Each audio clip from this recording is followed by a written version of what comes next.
Bonjour à tous, bienvenue dans cette vidéo. Je vais vous présenter aujourd'hui un tableau de bord dynamique et interactif réalisé avec Power BI pour Primavera P6.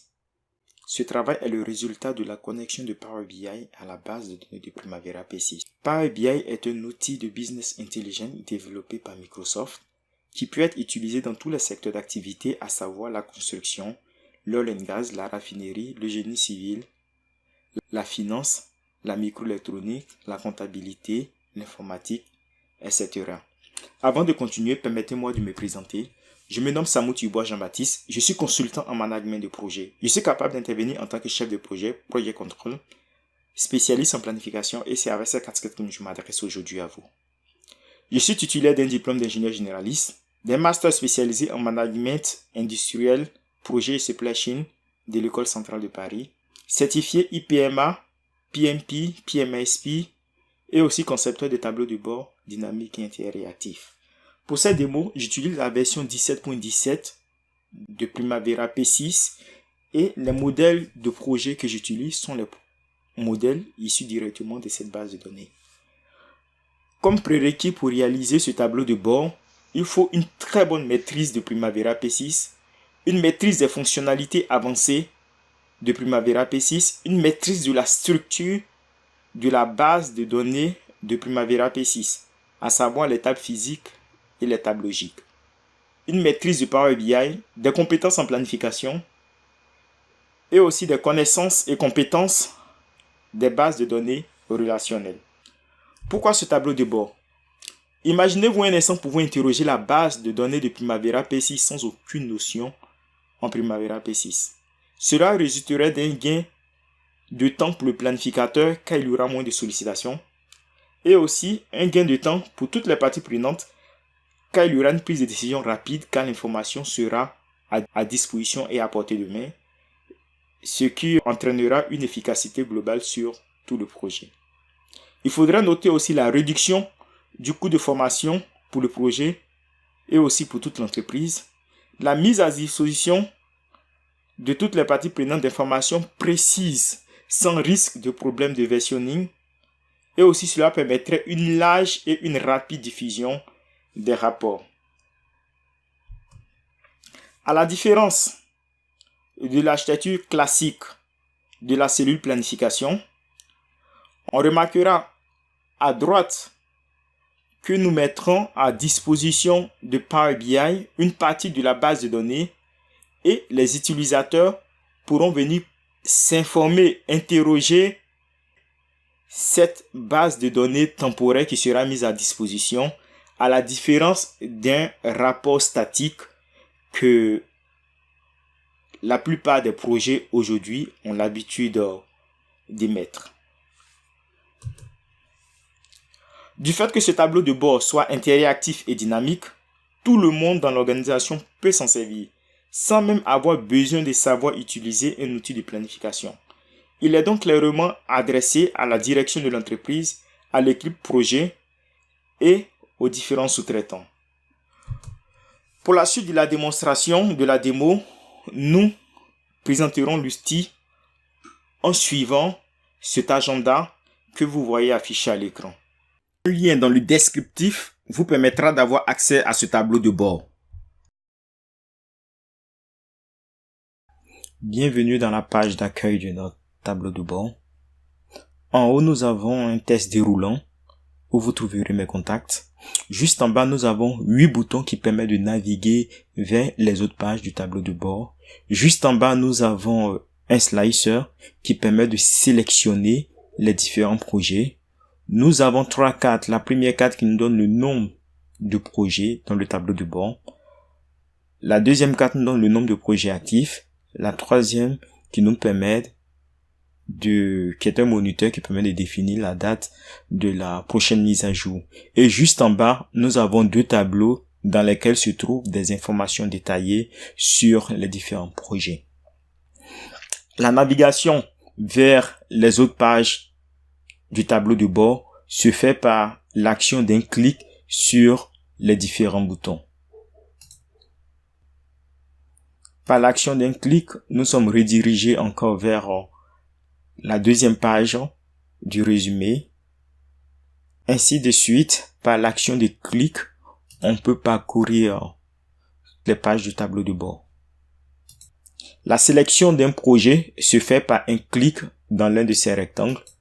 Lorsque le projet est sélectionné, les deux tables sont filtrées, les deux tables du bas sont filtrées et nous avons un fond noir qui apparaît.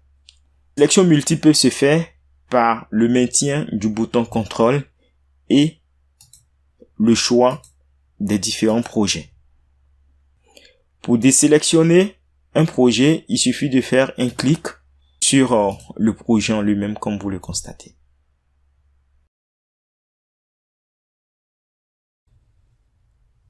Bienvenue dans la section résumé de notre tableau de bord qui est constitué de 2 pages et la page que vous voyez à l'écran est la page 1 de cette section résumée. En haut, nous avons le ruban d'information. Ensuite, nous avons les boutons de navigation. À la différence de ce que j'ai présenté tout à l'heure, nous avons un bouton de navigation Home qui permet de rediriger le tableau de bord vers la page d'accueil. Ensuite, nous avons le slicer pour le choix des différents projets. Et juste en bas, nous avons des cartes qui permettent de donner des informations relatives au projet sélectionné. Et nous avons ce graphique qui permet de définir la répartition du statut des différentes activités des différents projets. Dans la partie sélection, le tableau de bord nous invite à faire une sélection afin que toutes les informations que nous voyons apparaître dans les différentes cartes soient relatives à un projet donné. Ce qu'il faut constater, nous n'avons pas de fond noir sur aucun des projets, donc ce qui signifie que aucun projet n'a été sélectionné dans ce cas de figure. Nous allons sélectionner donc un projet. Et comme vous pouvez le constater, nous avons les informations relatives à ce projet qui se mettent automatiquement à jour. Et faisons la même chose pour tous les autres projets.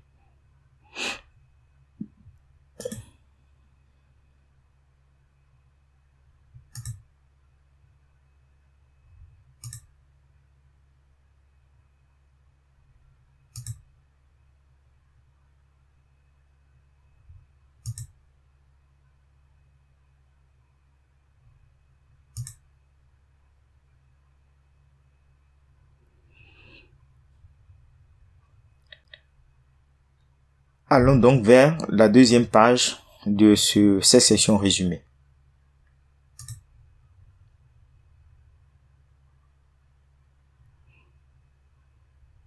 Nous avons le même principe que je ne vais pas réexpliquer, mais à la différence de ce que je vous ai présenté encore tout à l'heure, nous avons un test déroulant qui présente les différents projets et la variance du point de vue durée.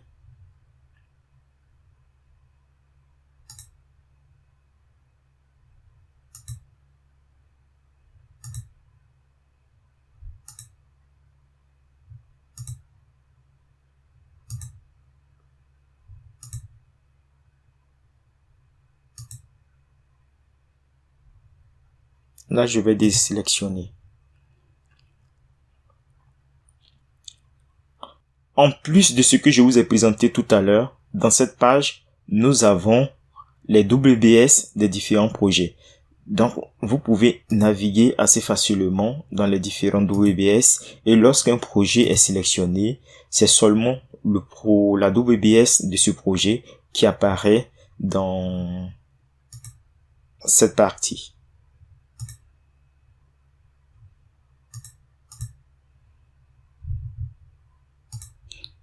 Comme vous pouvez le constater, on peut naviguer et aller de plus en plus et voir le WBS de ce projet. Bienvenue dans cette section ou dans cette page qui représente la courbe en S du travail ou des heures de travail. Nous avons cette partie supérieure qui est identique à la présentation que je vous ai faite précédemment. Les éléments nouveaux que je vais vous présenter, nous avons cette ligne de slicer qui représentent les codes activités qui sont utilisés dans les différents projets. Nous avons ces codes qui représentent les informations qui seront relatives au projet sélectionné. Nous avons ici le slicer chart qui représente le choix du type de graphique. Le slicer critical task qui sélectionne ou désélectionne les tâches du chemin critique. Nous avons un slicer qui permet de filtrer sur les différentes années. Un slicer juste en bas qui permet de filtrer sur les différents mois. Nous avons aussi un filtre des dates qui permet de sélectionner précisément les dates qu'on souhaite. Et dans cette partie qui représente la WBS que nous avons présenté précédemment. Et la partie principale de cette page, c'est la partie de la courbe en S. Le rôle des différentes codes d'activité. Il faudrait dire que lorsqu'on sélectionne un projet, nous sommes capables de voir quels sont les codes d'activité qui sont utilisés dans ce projet. Par exemple, en sélectionnant ce projet en fond noir, nous avons tous ces codes d'activité qui sont utilisés dans ce projet.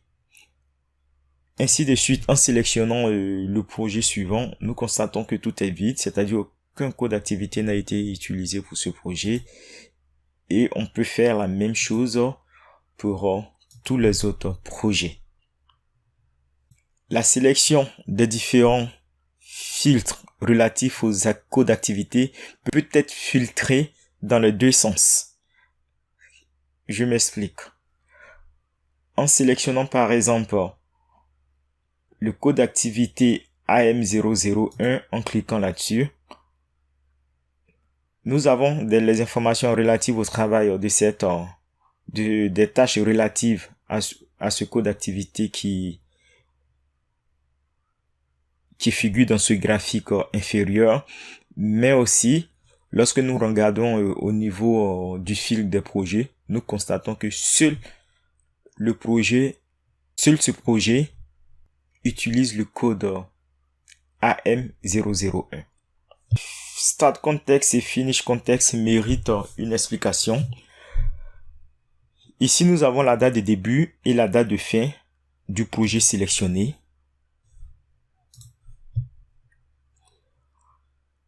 Mais dans ce graphique, du fait que nous ayons des codes activities et la possibilité de sélectionner ou de filtrer sur les différentes WBS, le start context et finish context nous donne la date de début et la date de fin des filtres qui ont été appliqués sur les différentes activités. Donc, en sélectionnant par exemple ce WBS, cette partie de WBS, on a les dates de début et les dates de fin de toutes les tâches qui, je dirais, fixes de ce niveau de WBS. Donc, en résumé, start et finish context sont les dates de début et les dates de fin relatives aux filtres qui ont été appliqués sur la page.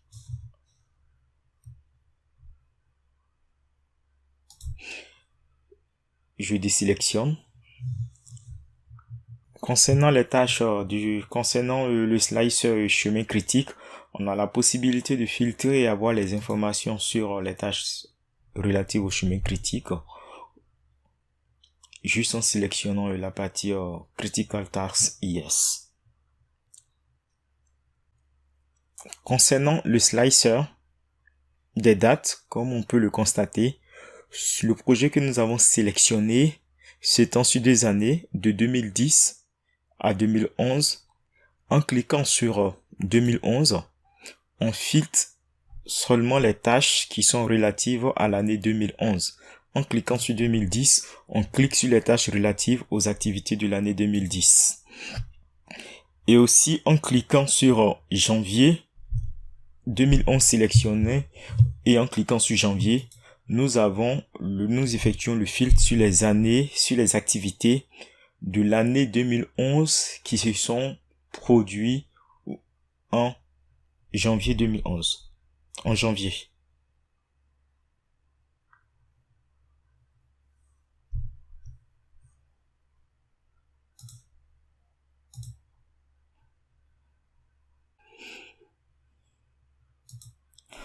Du fait que le tableau de bord, nous avons annoncé précédemment que c'est un tableau de bord dynamique. Lorsque nous regardons l'échelle de temps est en mois. En cliquant sur les deux flèches du bas, nous pouvons descendre d'un niveau inférieur.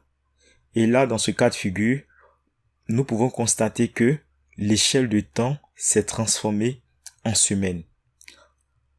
En allant encore beaucoup plus bas, on peut constater que l'échelle de temps ou la distribution maintenant a lieu en jours. C'est la flèche montante là. Lorsqu'on monte d'un cran, nous sommes en distribution semaine. On remonte d'un cran, nous sommes en distribution mois. Et en remontant d'un cran, nous sommes en distribution année. Ainsi de suite, on peut choisir la distribution que nous souhaitons selon que nous soyons un responsable du management. On peut choisir une distribution en mois pour avoir une vision globale du projet. Ou selon que nous soyons un opérationnel, on peut choisir la distribution en jour. Et en parallèle, nous pouvons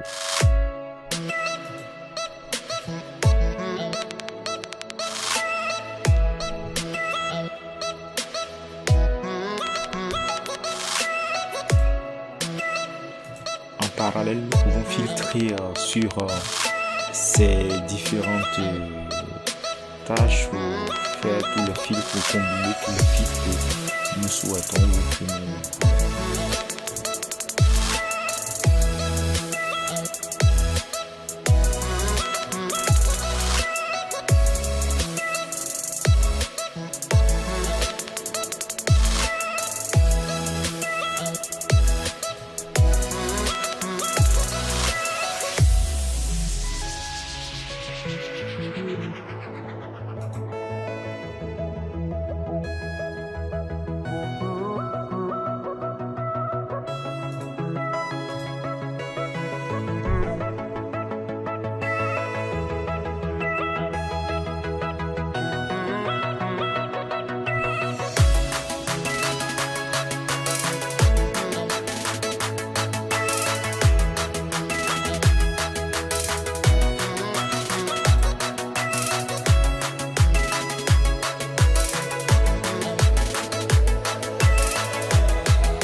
La page courbe en S des coûts est identique à la page courbe en S du travail, à la différence que nous avons en plus le slicer qui permet de filtrer sur la catégorie des coûts.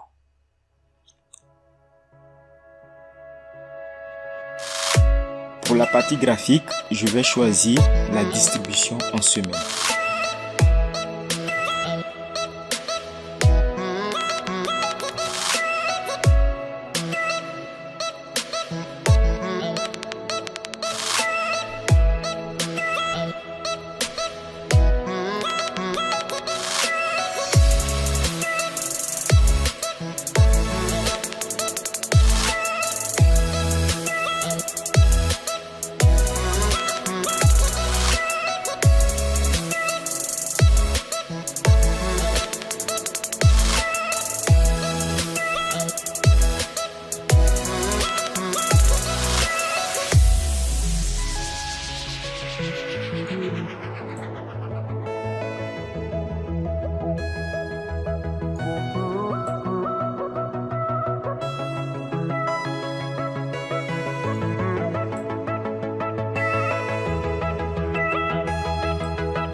Cette page nous permet d'étudier le cash flow et le travail par catégorie et par ressources.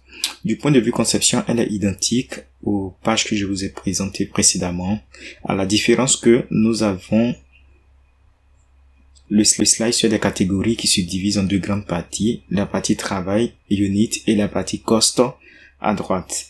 Nous avons le slicer des différentes ressources qui peut être choisi par Sim Sélection et le slicer des ressources par la saisie d'un nom.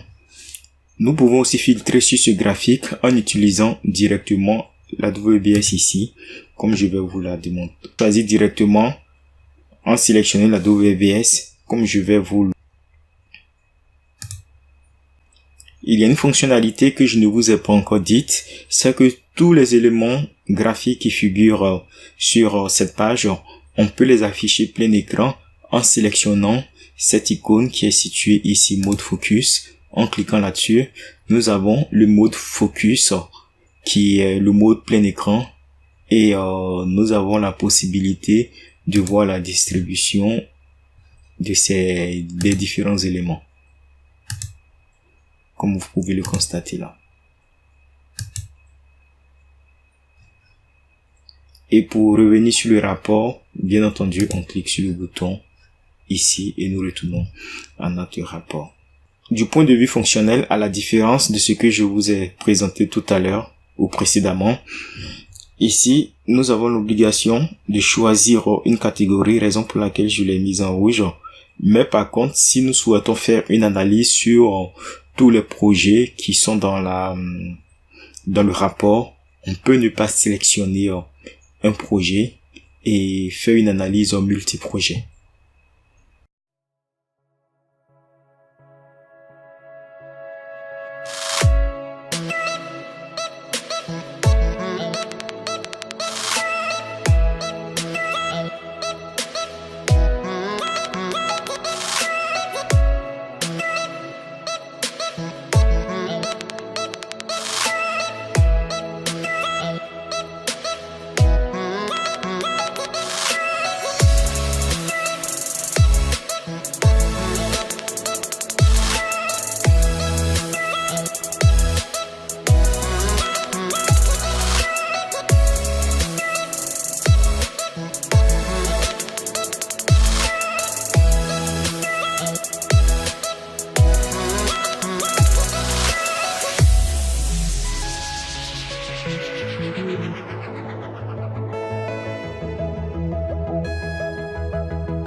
Bienvenue dans cette nouvelle page qui permet de comparer les heures de travail budgétisées et les heures de travail réalisées. Du point de vue conception, elle est identique aux pages précédentes, excepté le tableau qui permet de comparer bien entendu les heures de travail budgétisées et les heures de travail réalisées.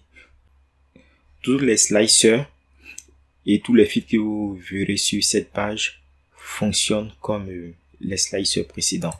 Par exemple, ici, je chercherai la ressource Paul.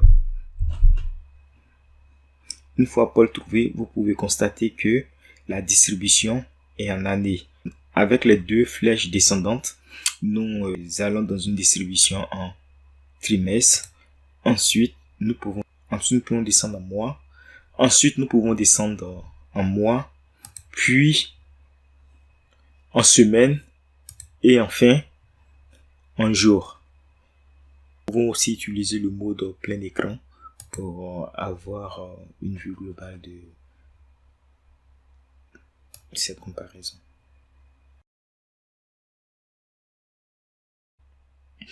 La page Look Back et Look Ahead permet d'analyser des tâches qui sont produites dans le passé ou des tâches qui se produiront dans le futur. Sa conception et son fonctionnement est identique aux pages précédentes, à la différence que nous avons un slicer Look Back et Look Ahead qui permet de choisir la période d'analyse. Nous avons un filtre textuel qui permet d'analyser avec précision des tâches ou des tâches contenant certains mots. Par exemple, on peut décider d'analyser toutes les tâches contenant le mot drawing. Il suffit de cliquer, de taper drawing et de cliquer sur chercher. Et donc là, on peut constater que nous avons 4 projets qui contiennent le mot drawing. Aussi, on peut identifier les tâches qui sont relatives à certaines ressources. Par exemple, en cliquant sur la ressource Electrician, on peut voir toutes les tâches qui sont liées à l'activité aux électriciens. La page principale ou la vue principale ici, c'est un Gantt. Nous pouvons afficher en mode plein écran. Et comme vous pouvez le constater, nous avons en passant la souris sur une tâche, nous avons des informations complémentaires, telles que la date de début, la date de fin, le pourcentage d'avancement. Nous pouvons aussi transformer ce diagramme Gantt en table pour ceux qui ne sont pas habitués au Gantt. Il suffit de cliquer sur le bouton table. Vous transformez le Gantt en table et pour revenir sur le Gantt, il suffit de cliquer sur le Gantt et vous revenez sur le Gantt. Aussi, vous pouvez constater que la distribution ici ou la granulométrie c'est en jour. On peut le changer en cliquant sur D qui transformera la distribution ou la granulométrie ici en jour. On peut basculer en année et vous constaterez. Et là, nous avons une distribution en année. Je choisirai la distribution par défaut en mois. Supposons que nous souhaitons analyser ce projet. Et si nous interrogeons si nous choisissons la période d'analyse, les tâches qui sont déroulées à plus de 2 mois, par exemple, nous avons toutes ces tâches qui sont déroulées à plus de 2 mois. Et lorsqu'on parle de passé ou futur, la référence, c'est la data date. Ou si nous souhaitons analyser les tâches qui sont produites dans les 4 dernières semaines, on peut sélectionner la dernière semaine en maintenant la touche contrôle pour une sélection multiple. Et comme vous pouvez le constater, ici nous avons les tâches qui sont produites il y a 4 semaines et les différents avancements de ces tâches. Ou comme aussi on peut décider d'analyser les tâches qui se produiront exactement dans 3 semaines. Ou les tâches se produiront dans les 3 prochaines semaines. Et là, dans ce cas de figure, j'appuie CTRL et je sélectionne les 3 prochaines semaines.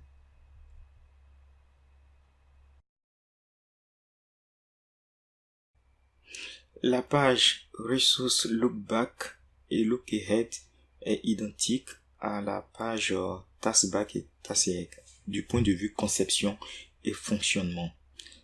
La vue principale, c'est le diagramme de Gantt que vous pouvez voir ici en passant en mode plein écran. nous avions ici le planning des différentes ressources sur les différents projets.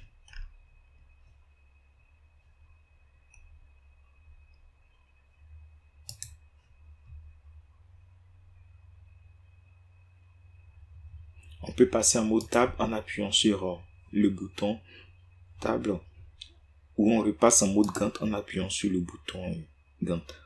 On peut aussi filtrer sur les différentes activities codes. En filtrant sur ces deux codes, nous pouvons voir les ressources qui interviennent sur ces différentes tâches.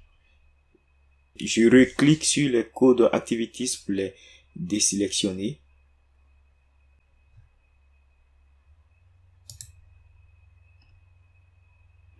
Je peux filtrer aussi sur les WBS lorsque je prends. En cliquant sur Generator, je vois les ressources qui travaillent sur les tâches qui sont relatives ou liées à ce niveau de WBS.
Nous pouvons aussi, en termes d'analyse, voir les ressources dont nous avons besoin pour tout l'ensemble du projet dans les 2 prochaines semaines.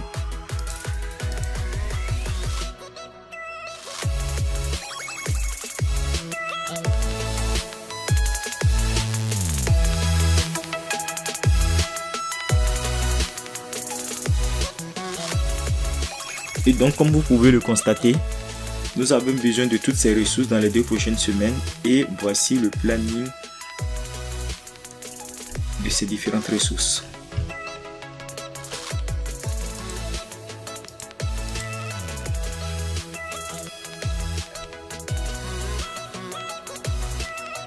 Comme aussi on peut se poser la question, les ressources dont nous aurons besoin dans 2 mois exactement pour l'ensemble des projets.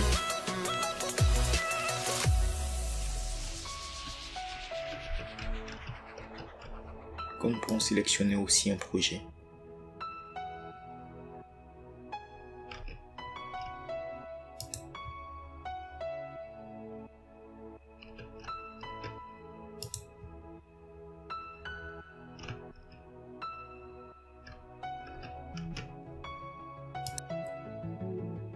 Ou les ressources dont on aura besoin demain.